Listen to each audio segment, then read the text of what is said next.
Assalamualaikum warahmatullahi wabarakatuh. Perkenalkan, nama saya Rinda Sabirin, bisa dipanggil dengan Rinda, dengan NIM 240701025 dari Prodi Pendidikan Jasmani Kesehatan dan Rekreasi, Fakultas Keguruan Ilmu dan Pendidikan, Universitas Nahdlatul Ulama Sunan Giri. Baik, saya di sini akan menjawab beberapa latihan soal berdasarkan buku Aswaja ini.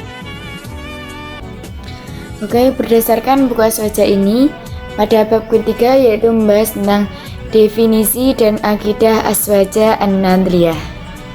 Nah, dari bab ini saya akan mendefinisikan sedikit tentang pengertian Ahlus Sunnah wal Jamaah. Aswaja merupakan singkatan dari Ahlus Sunnah wal Jamaah yang terdiri dari 3 kata, yaitu Ahlu, Sunnah, dan Jamaah. Ahlu sendiri secara bahasa menurut Ibnu Faris dalam Mu'jam al-Maqayisnya, makna ahlu adalah keluarga. Sedangkan menurut Hasan al-Mustawafi adalah ahlu adalah nyatanya ketentraman dengan serta pengususan ikatan.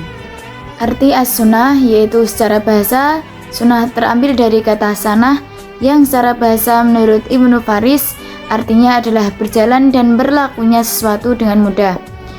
Menurut orang Arab memiliki arti sendiri yaitu aku mengalirkan dengan mudah air di wajahku.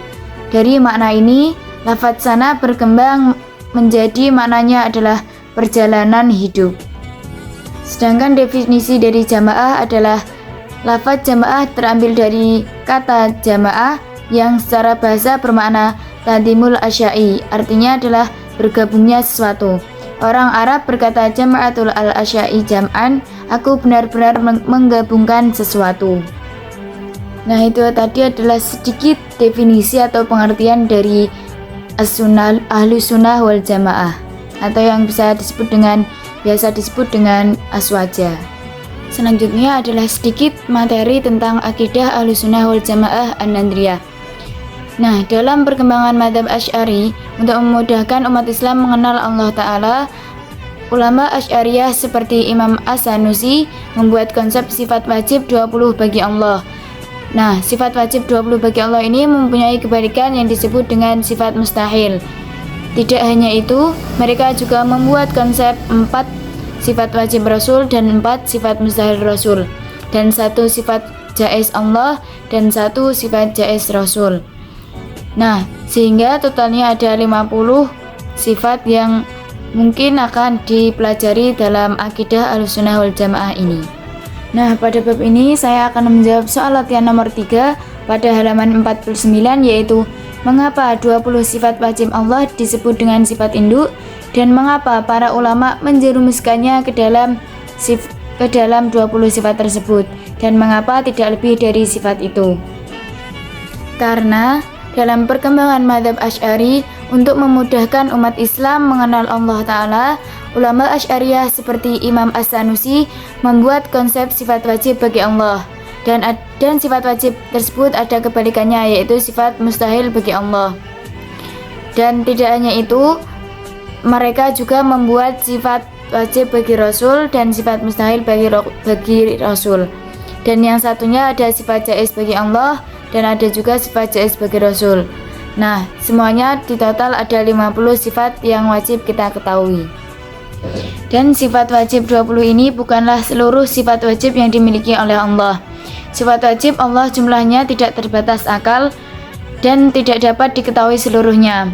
Di antara sifat wajib yang tidak terbatas jumlahnya tersebut ada 20 sifat yang harus diketahui oleh seorang mukallaf, sebagaimana yang dijelaskan dalam Aqidatul Awam, yaitu dengan lafadz wa ba'du fa'lam bi wujubil ma'rifah mi wajibillahi ishrina sifah, yang artinya adalah adapun setelah itu maka ketahuilah bahwasanya wajib bagi mukallaf mengetahui sebagian sifat wajib Allah yang berjumlah 20 tersebut. Sifat induk adalah seluruh sifat-sifat yang dijelaskan dalam Al-Quran ataupun hadis meninduk kepada sifat-sifat di atas. Misalnya dalam Asmaul Husna disebut sifat Khaliq, yang artinya adalah pencipta. Apabila kita menetapkan sifat Khaliq untuk Allah, maka secara otomatis kita menetapkan sifat Qudrah, yang artinya adalah kuasa bagi Allah. Sebab tidak mungkin dapat menciptakan jika Allah tidak kuasa. Secara otomatis juga kita tetapkan sifat ilmu bagi Allah. Sebab tidak mungkin menciptakan jika tidak mempunyai ilmu atau bodoh. Secara otomatis pula kita tetapkan sifat iradah yang artinya adalah berkehendak dan hayat yang artinya adalah hidup bagi Allah. Sebab tidak mungkin menciptakan kalau Allah tidak berkehendak atau tidak hidup. Begitu pula seterusnya. Misalnya lagi dalam Asmaul Husna terdapat sifat Ar-Raqib yang artinya adalah Maha mengawasi. Tentu tidak akan dapat mengawasi kalau tidak mempunyai sifat Sama yang artinya adalah mendengar. Basar yang artinya adalah melihat, hayat yang artinya adalah hidup, dan seterusnya. Maka apabila kita tetapkan sifat Ar-Raqib bagi Allah, secara otomatis kita tetapkan sifat 20 bagi Allah. Dan ke-20 sifat tersebut dibagi menjadi 4, yaitu yang pertama adalah sifat nafsiyah. Sifat nafsiyah adalah sifat yang menunjukkan esensi zat itu sendiri. Misalnya sifat wujud. Sifat wujud ini menunjukkan bahwa Allah mempunyai zat yang ada. Sifat wujud tidak mungkin selain dari zat yang ada. Yang kedua adalah sifat salbiyah. Sifat salbiyah adalah sifat yang berfungsi untuk menafikan seluruh hal yang tidak layak dinisbahkan kepada Allah. Sifat salbiyah ini tidak ada wujudnya dalam kenyataan. Ia hanya perkara iktibari atau yang disebut dengan sesuatu yang dianggap wujud. Sifat ini ditetapkan bagi Allah untuk menafikan kebalikan dari sifat ini. Maksud dari tidak ada wujudnya dalam kenyataan adalah andaikan hijab di dalam hati manusia dibuka oleh Allah, manusia tetap tidak bisa melihat sifat-sifat ini, sebab memang tidak ada wujudnya dalam kenyataan. Berbeda halnya dengan sifat maknawi. Sifat maknawi wujudnya ada. Artinya, andaikan hijab di dalam hati manusia dibuka oleh Allah, maka manusia akan dapat melihat sifat-sifat ini. Misalnya adalah zat Allah bersifat wahdaniyah yang berarti esa atau tunggal. Sebenarnya, esa ini tidak ada wujudnya, yang ada hanyalah zat Allah. Esa ini ditetapkan bagi Allah agar manusia tidak membayangkan di dalam pikirannya bahwa zat Allah banyak. Andaikanlah hijab di dalam hati manusia dibuka oleh Allah, manusia tetap tidak bisa melihat sifat wahdaniyah Allah. Sebab memang sifat ini tidak ada dalam kenyataan atau di luar pikiran manusia, dan bisa disebut dengan wujudun fil harij. Berbeda dengan sifat ilmu bagi Allah. Andaikan hati manusia dibuka oleh Allah, maka akan dapat melihat sifat ilmu Allah, karena sifat ilmu ini ada wujudnya dalam kenyataan. Sifat-sifat yang tidak layak dinisbahkan kepada Allah tidak terbatas jumlahnya. Oleh sebab itu, sifat salbiyah juga tidak terbatas jumlahnya. Namun ada 5 sifat salbiyah yang menjadi induk segala sifat dari sifat salbiyah lainnya, yaitu diantaranya adalah sifat qidam yang artinya dahulu atau tanpa permulaan. Qidam adalah tanpa permulaan, maksudnya wujud Allah mendahului wujudnya semua makhluk, dan wujudnya Allah tidak ada permulaan. Allah senantiasa wujud tanpa didahului apapun. Lawan dari sifat qadim adalah hadis, baru yang artinya adalah baru. Yang kedua adalah sifat baqa yang artinya adalah tidak ada akhirnya atau kekal. Maksud dari Allah bersifat baqa adalah wujud Allah tidak ada akhirnya atau batasnya. Wujud Allah tidak akan dapat ditiadakan sampai kapanpun. Yang ketiga adalah muhalafatul lil hawadisi yang berarti adalah tidak sama dengan makhluk.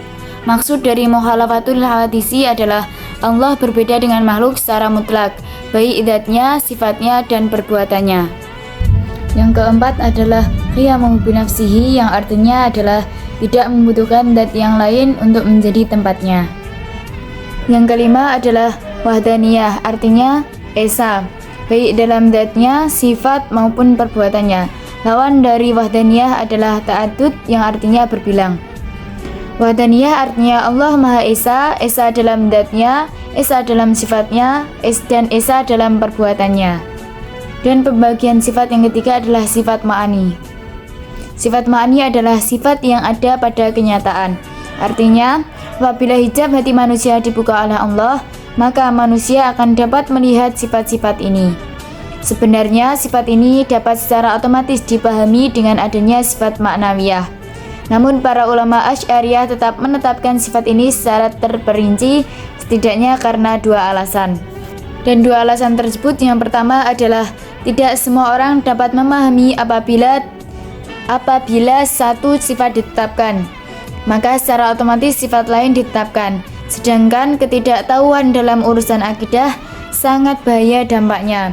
Untuk menghindari risiko ini, maka para ulama menjelaskan secara terperinci keduanya.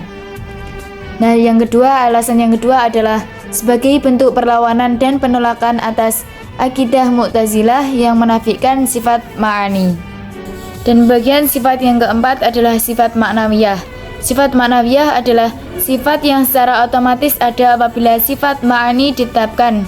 Misalnya apabila sifat qudrah kuasa ditetapkan bagi Allah, maka adanya Allah hadiran zat yang kuasa. Sifat ma'ani yang dimiliki oleh Allah juga tidak terbatas jumlahnya, namun yang dapat dijangkau oleh akal manusia ada 7. Cukup sekian dari saya, kurang lebihnya mohon maaf. Akhirul kalam, billahi taufik wal hidayah, waridha wal inayah. Wassalamualaikum warahmatullahi wabarakatuh.